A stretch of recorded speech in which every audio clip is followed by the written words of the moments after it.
Welcome to my YouTube channel and also school. हम लोग पिछले क्लास में पढ़े थे खाद्य उत्पादन। उसमें हम लोग का जो टॉपिक लास्ट था सिंचाई।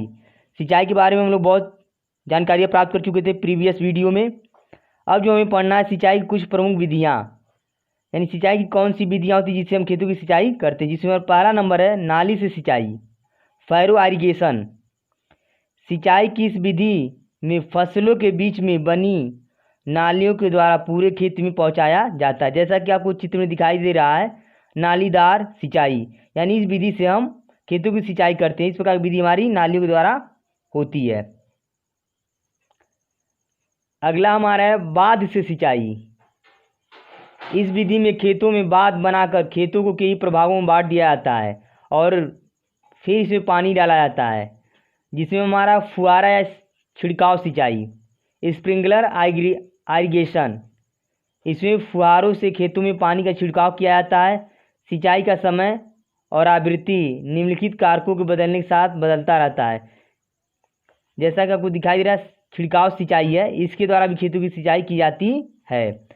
बांध से भी सिंचाई हमारी होती है, जिसमें बांध में पानी को इकट्ठा करके कई प्रभागों में बांट कर खेतों तक पहुंचाया जाता है। अगला हमारा मिट्टी के प्रकार, फसल, मौसम। जिसमें हमारा पहला नंबर निराई, खरपतवार। वे अवांछित पौधे हैं जो फसल के साथ उग जाते हैं। कुछ समान खरपतवार जो धान या गेहूं की फसल के साथ उग जाते हैं, 20 प्रकार: चौलाई, बथुआ, हिरणखुरी और घास। चौलाई एक ऐसा खरपतवार है जो कई फसलों के साथ उगाया जाता है, जिसे हम लोग चौराई कह सकते हैं एक तरीके से। खरपतवार को फसल से अलग करने की प्रक्रिया निराई कहलाती है। चूँकि खरपतवार पौधों को मिलने वाले पानी, धूप और पोषक तत्वों का उपयोग कर फसल की उत्पादकता को कम कर देता है, अतः इन्हें फसलों के बीच से हटाना आवश्यक हो जाता है। साथ ही वे कुछ विषैले पदार्थ भी छोड़ते हैं जो फसल के लिए हानिकारक होते हैं, जिसके लिए खेतों की निराई की जाती है। क्योंकि जो खेतों में हमें उर्वरक या रासायनिक पदार्थ जो पौधों के विकास के लिए डालते हैं, उसको क्या करते हैं, या अपने भोजन बनाने में ले लेते हैं, और कुछ हानिकारक विषैले पदार्थ को भी छोड़ते हैं, जिससे फसलों को हानि होती है। इसलिए इन खरपतवारों की निराई करना अति आवश्यक होता है।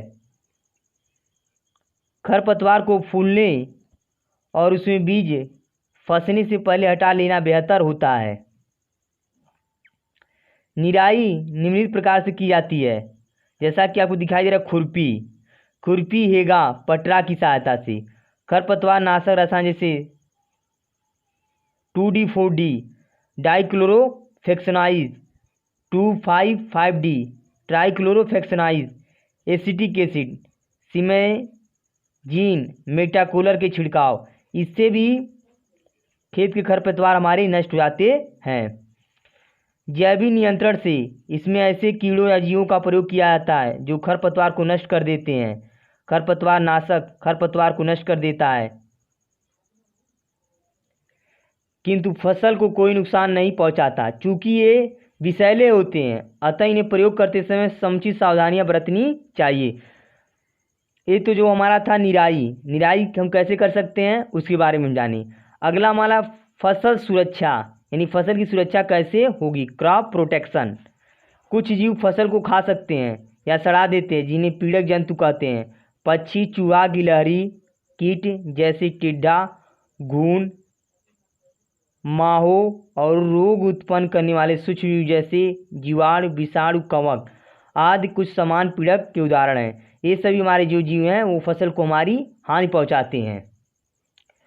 खेतों को आवारा जानवरों से बचाने की ज़रूरत पड़ती है। इसके लिए खेतों की घेराबंदी या इसके चारों बेड़ा लगा दिया जाता है। पक्षियों को डराने के लिए खेतों में घूहा खड़े कर दिए जाते हैं।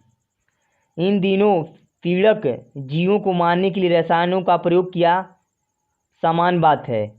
किसी पीड़क को मारने के लिए विशेष रसायन की आवश्यकता होती है।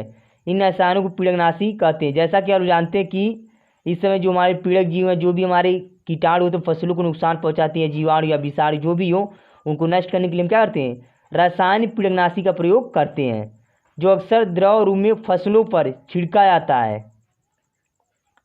ये कीटनाशक फसलों और इन्हें खाने वाले मानव को बिना नुकसान पहुंचाए पीड़कों को नष्ट कर देता है। उसमें हमारा मेलाथियान, BHC, डिस्टिटान, DDT कुछ समान कीटनाशी है।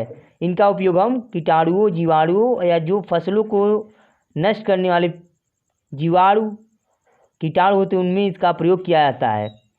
खेतों में कीटनाशी और कवकनाशी का छिड़काव हस्तचलित यंत्रों से किया जाता है। जैसा कि आप लोग चित्र में देख पा रहे हैं कि कीटनाशक का छिड़काव हो रहा है फसलों को सूक्ष्म जीवाणु, विषाणु और कीटाणु से बचाने के लिए।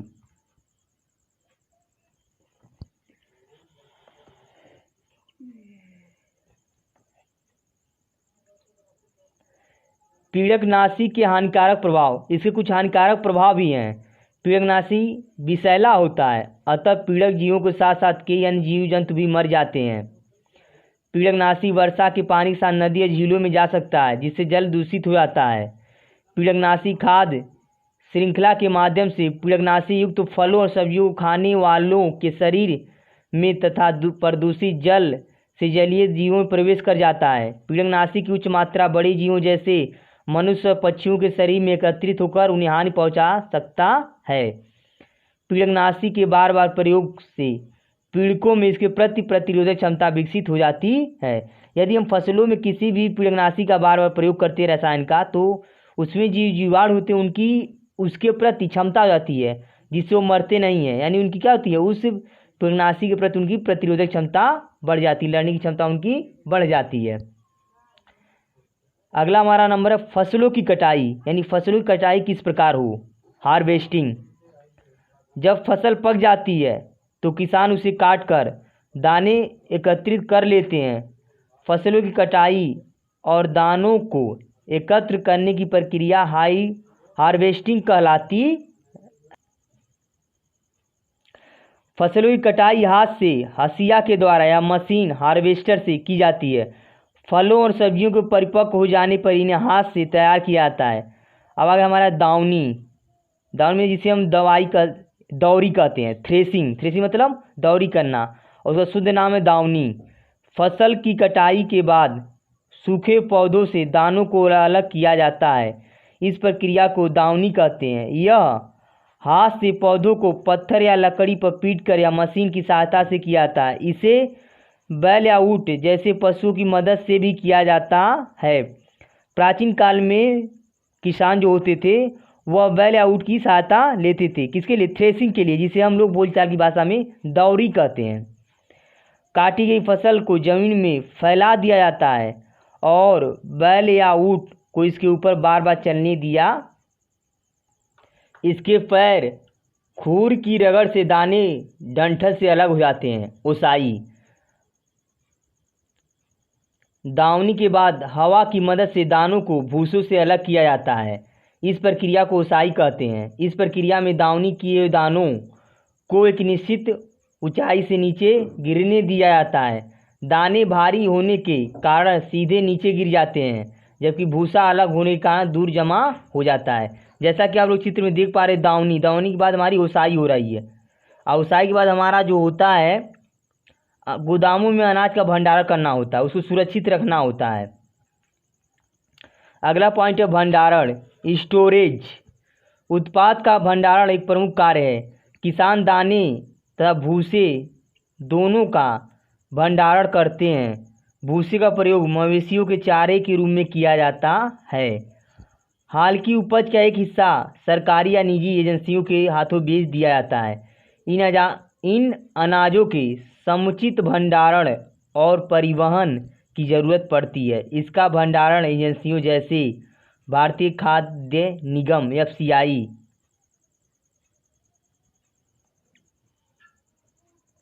या राज्य भंडारण निगम स्टेट वेयरहाउसिंग कॉरपोरेशन के द्वारा गोदामों में किया जाता है। दानों को सड़ने से बचाने के लिए इनके भंडारण से पहले इन्हें अच्छी तरह धूप में सुखाने की ज़रूरत पड़ती है। पीड़कों से बचाने के लिए इनके दानों की नमी स्तर को कम करना आवश्यक है। किसान दानों को जूट की बोरियों में या धातु के बड़े डब्बों में रखते हैं। हालांकि बड़े पैमाने पर अन्न भंडारण और साइलों में किया जाता है ताकि चूहों और कीटों से इसे बचाया जा सके। अन्न को नष्ट करने वाले कवकों की वृद्धि को रोकने के लिए इन भंडारों की आर्द्रता को नियंत्रित रखा जाता है। फल और सब्जियों में जल की मात्रा अधिक रहती है, अतः इनका भंडारण शीत गृहों में किया जाता है, जहां तापमान 0 से 1 डिग्री सेल्सियस तक रखा जाता है। निम्न तापमान में सूक्ष्मजीवों की वृद्धि अवरुद्ध हो जाती है और इस प्रकार फल और सब्जियां सड़ने से बच जाती हैं। जो हमारी फल और सब्जियां होती हैं, इसको आप लोग जानते हैं, उनको कोल्ड स्टोरेज, जिसे बोलचाल की भाषा में ठंडा घर भी कहते हैं, वहाँ पर इनके तापमान को 0 से 1 तक रखा जाता है। जिससे क्या होता है, जो सूक्ष्मजीव हमारे विकसित होने वाले वो क्या होते हैं, उनकी विकास कम होते, वो धीरे धीरे मर जाते हैं, जिससे हमारी फल और सब्जियां सुरक्षित रहती हैं। अगला पॉइंट है फसल चक्र, क्रॉप साइकिल। फसल चक्र खेती की वह विधि है जिसमें एक ही खेत में एक के बाद दूसरी फसल बदल बदल कर उगाई जाती है। यह फसल विशेष के लिए आवश्यक मुख्य पोषक तत्व को ध्यान में रखकर किया जाता है। उदाहरण के लिए धान और गेहूं जैसी फसल मिट्टी से अधिक मात्रा में नाइट्रोजन अवशोषित करती हैं। परिणाम स्वरूप इन फसलों की कटाई के बाद मिट्टी में नाइट्रोजन की कमी हो जाती है। इसकी प्राकृतिक भरपाई पुनः पूर्ति उस खेत में फलीदार पौधे जैसे मटर, सोयाबीन, हरी फली आदि की बुआई से की जा सकती है। अर्थात कहने मतलब यह है कि धान और गेहूं की फसल को अधिक से अधिक नाइट्रोजन की आवश्यकता होती है। इसकी फसल से जो मिट्टी की नाइट्रोजन उर्वरा क्षमता होती है वो धीरे धीरे कम हो जाती है। उनको पुनः बनाने के लिए फलीदार फसल का उत्पादन या बुआई की जाती है, जिससे क्या होती है, फिर उसमें नाइट्रोजन की मात्रा चली जाती। पत्ती मटर हमारा हुआ, सोयाबीन, हरी फल आदि की बुआई की जाती।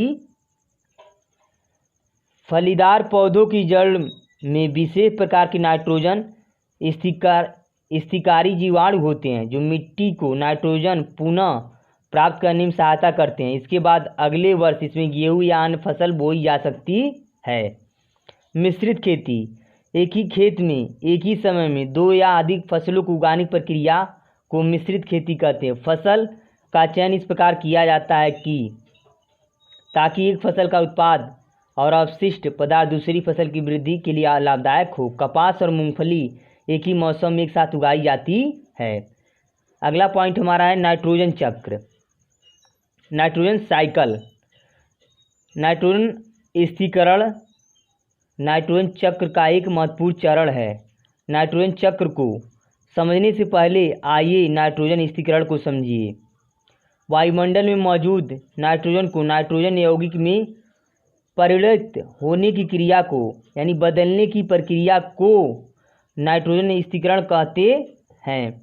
यह नाइट्रोजन यौगिक पौधों द्वारा मिट्टी से अवशोषित किया जाता है और प्रोटीन के निर्माण में सहायक होता है। जैसा कि आप लोग चित्र में देख पा रहे हैं, नाइट्रोजन चक्र, वायुमंडल में नाइट्रोजन, फिर वर्षा से नाइट्रोजन फिक्सिंग, जीवाणु वायुमंडल से नाइट्रोजन लेकर पौधों की जड़ों में नाइट्रेट बनाता है और फिर ये प्रक्रिया ऐसे होते होते क्या होती है, हमारी चलती रहती है। मतलब ये एक सर्कल के रूप में बना होता है।